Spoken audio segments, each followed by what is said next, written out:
আজ শনিবার বিকেল 3 ঘটিকায় মুর্শিদাবাদ জেলার ভগবানগোলা থানার অন্তর্গত স্বপনগড় মোড় থেকে নেতাজি মোড় পর্যন্ত এফএমসি ফাউন্ডেশনের উদ্যোগে সেভ ড্রাইভ সেভ লাইফ পদযাত্রা অনুষ্ঠিত হয়। এই কর্মসূচির মূল লক্ষ্য ছিল সড়ক নিরাপত্তা সম্পর্কে সচেতনতা বৃদ্ধি করা।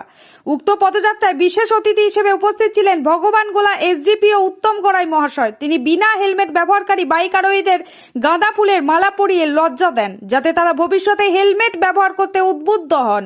এছাড়াও তিনি এফএমসি ফাউন্ডেশনের এই উদ্যোগকে সাধুবাদ জানান এবং সকলকে সড়ক নিরাপত্তা বিধি মেনে চলার আহ্বান জানান।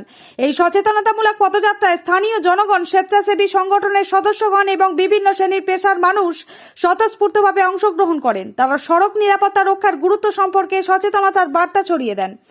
এফএমসি ফাউন্ডেশনের পক্ষ থেকে জানানো হয়েছে, ভবিষ্যতে তারা এ ধরনের সচেতনতামূলক কর্মসূচি চালিয়ে যাবে, যাতে সড়ক দুর্ঘটনা রোধ করা সম্ভব হয়।